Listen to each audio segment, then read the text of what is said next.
Scuffed up your shirt's a mess. Hair like a storm, like you forgot to rest. But I see the shine buried deep in your chest. Hold tight. We gonna fix this tonight. I'ma get you smooth together, like silk on a summer feather.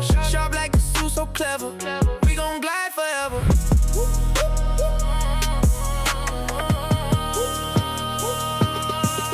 You got questions, I got answers. It's Q&A. What's your problem? How do I solve it? Don't know, but I'll try. What is up? What is up? What is up? It's your boy, Mr. Do It All.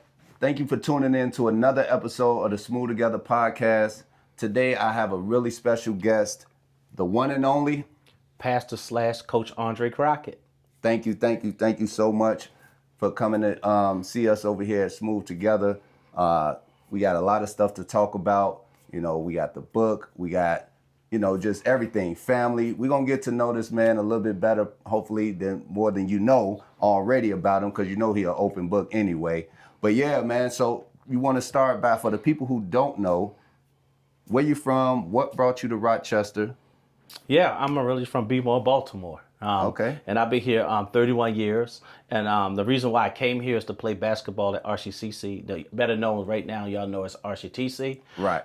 Hey, that's how long ago it was. Yes, 31 years ago. Give me like 95. We played in Rock and Beck Gym right there. I mean, we didn't even have wooden floors. Wow. Man, we had wooden floors. I mean, we could have easily blown Achilles or ruptured our knee, whatever it was. We had this dead spot. We had the advantage. That makes you stronger as a player, though, man. You know, playing in them kind of conditions, you know, they gave you the advantage. Man, it came a long ways. We ain't had the performance gym and stuff that they had then, you know. Now, I mean, man, it came a long ways, you know, and that's my humble beginnings there you go. I got here in '95 to play basketball, and you know what happened? What happened? The unimaginable. I get a girl pregnant. Oh man. But not just any girl, though. Not any girl. She was my girlfriend, you know what I'm talking about? Yeah. And she became my wife. But we had to make some tough decisions as she's 19 years old and we barely out of high school, and she came to play softball. Kids, man. And I came to play basketball. She had to give her softball career. Yeah. And I eventually had to give mine up. Right. Because I wanted to be a dad. And that's the best thing that ever happened to me, that I decided to be a father. Yes, sir, man. I can definitely relate. I can relate to that because, you know, I started off in the music business early on, and I had my first kid a little bit later on. I was 21. So I kind of lived a pretty selfish life up until the point until I became a father. But yeah, man, so I can relate to just becoming a father and your life just kind of like shifting, right? So yeah, so you had your first kid, and how many kids do you have total? Three. A total of three. Okay. Three. Yep. My oldest is my daughter, the one that I talked about. Yep. That I had it and she had actually she was born in '96. Okay. You know and she's she got double master's degree. Worked for the University of Oshkosh. Then I got Andre Jr., the influencer, basketball star, you know, and Aiden, right? Yeah. I mean, Aiden just smooth. We're talking about. Yes, sir. I mean that he can do it all, right? I'm just so proud of my wife and my kids. Nice, man. We have something in common, man. You know, I have a influencer as well, and he's also my junior. Shout out to DJ. You know, he does his YouTube thing and his gaming and all of that, man. And I couldn't be more proud of him, man. I'm so glad that, you know, God gave me just some kids that I could be proud of, and just, you know, yeah, the whole nine, man. All of my kids are great. They all trying to find their way, you know, as far as my older ones. Then, you know, I have the two younger ones, my 12-year-old Vaso and my 5-year-old baby girl, Yanni. So, yeah, man, you want to tell me a little bit about really not only did I bring you here to, you know, hear more about the family and all of that, but I brought you to talk about your book, man. the #1 bestseller. No, but hey, it's getting there. He's the Bible said, call those things to be nice. Exactly. We speaking it into existence. He's speaking to existence. You better believe it. It's doing very well. It's doing really doing very well. And people want to know about history, right? Right. I mean, really want to know about history. I know it's Rochester Black Legacy is the book called, the book is called, but it's go beyond of celebrating just February. We making history every single day. Yes, sir. Yes, sir. And that's one second. I actually have a copy of the book here in the studio. If you haven't seen this going viral all over the internet, here's a copy of it right now. You can check it out on Amazon, or you can hit us up personally, and we can get you a copy of this. I'm like the spokesman now for it. But listen, I know the guy. You know what I mean? So if you can't get a hold of him, you know where to find me. You can hit me up. I can make sure you get a copy of this. It's a lot of great history in there. Shout out to you for putting this together, and yeah, man. What else you want to say about the book? Like, I mean, what more could I say that I get a chance to celebrate my sheroes and heroes. Yes, sir. Right, my Yes, sir. superheroes. Yes, sir. That's beautiful. I get to touch and speak to them and talk to them. I mean, and so that's the greatest feeling, right? And Yes, I get a chance to tell their story. I get a chance to keep their legacy alive. Yes, sir. Yes, sir. And so I believe I've been entrusted with that. Right. And as long as I get an opportunity, any platform, anywhere I go, I'm going to always talk about those whose shoulders that I stand on. Yes, sir. Such as your moms, Joyce Yes, sir. Johnson. Yes, sir. Shout out to moms. Yeah, I mean, I wanted to do it. A lot of them getting up, of age and stuff like that. And I wanted to make sure that before they pass or anything happen, that they know that somebody acknowledge them. Yes, sir. Right? Yes, sir. Just recently, not long ago, maybe it's a month and a half, we had George Gibbs pass away.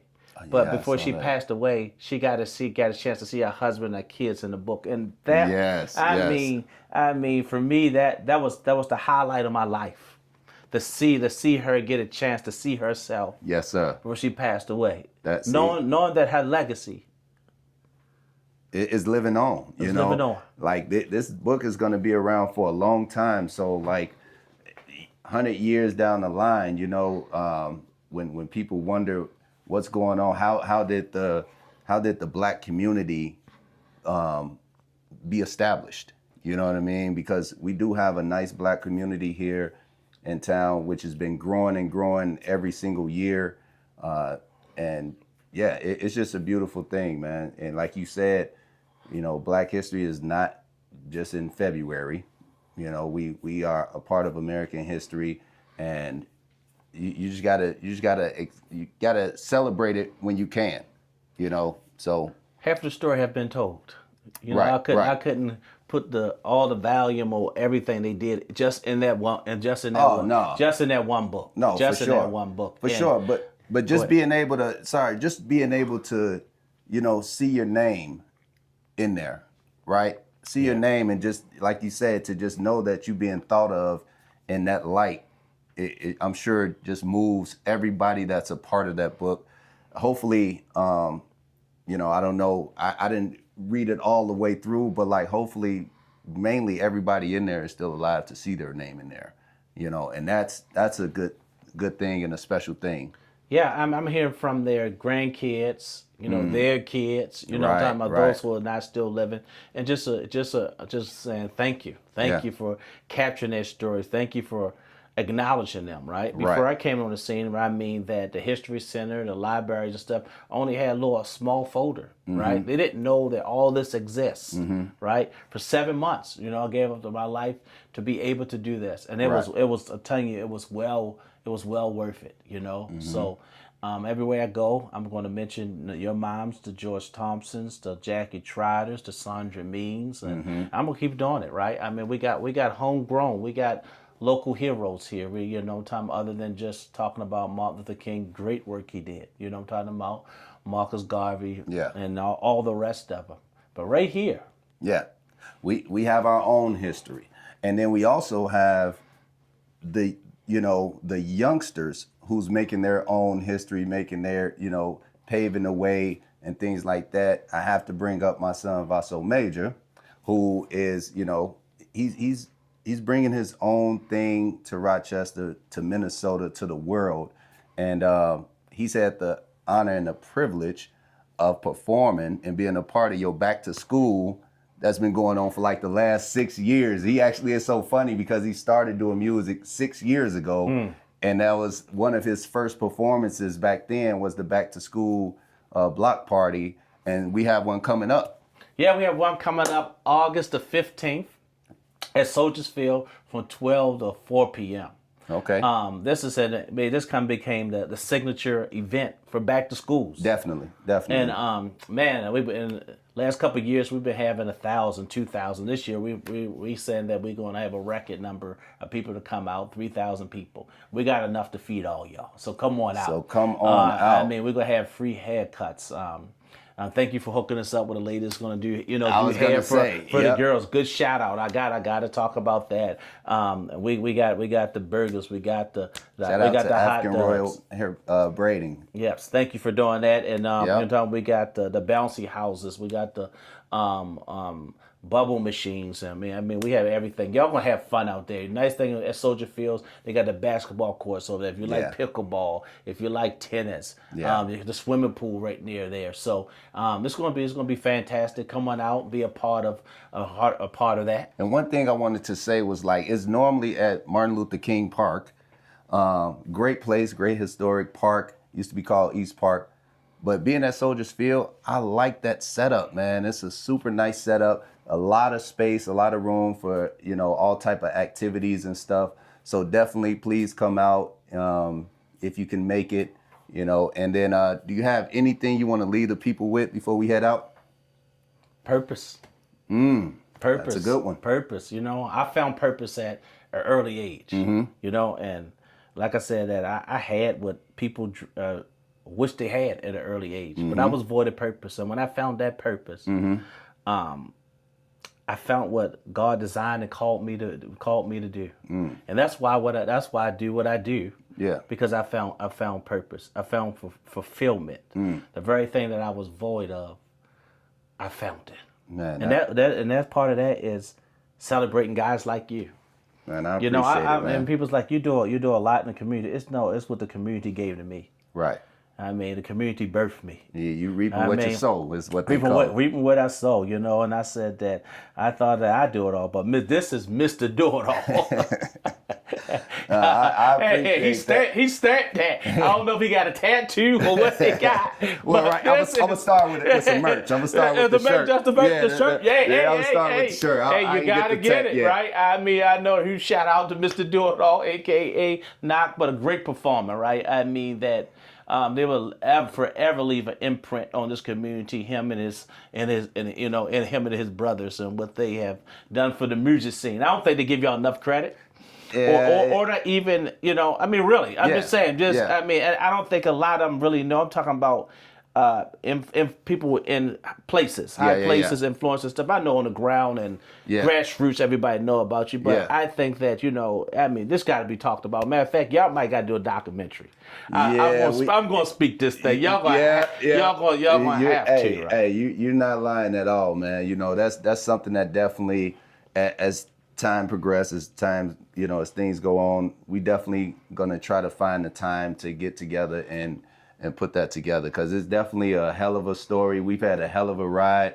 Now we have our kids involved in it. The legacy is living on. So yeah, that's definitely something that I think we should be able to put together here in the next maybe 2 years or something. 2 years or so. I mean, I figure if New Edition. I think if they can have it, if they can get all together, I know y'all can get together again. You know what I mean?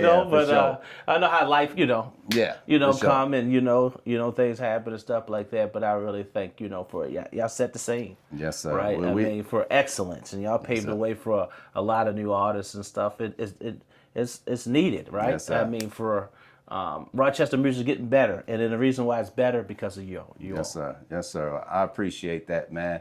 Before I go, I do have to talk about Vaso Major's short film, Major Moves, is actually shot. One of the scenes, a few of the scenes is shot in this man gym here. So we got that coming up, man. So stay tuned for that. We just want to thank y'all again for tuning in, watching. Hopefully y'all learned something. Y'all got something out of this. You know, anything else you want to say? Come out to the back to school event. There you go. There you go. And whatever you do, make sure you get them smooth together. I'm your host, Mr. Do It All. Signing out. Let's go. See you in the next one. Your shoes scuffed up, your shirt's a mess. Hair like a storm, like you forgot to rest. But I see the shine buried deep in your chest. Hold tight. We're gonna fix this tonight. I'ma get you smooth together, like silk on a summer feather. Sharp like a suit, so clever. We gon' glide forever.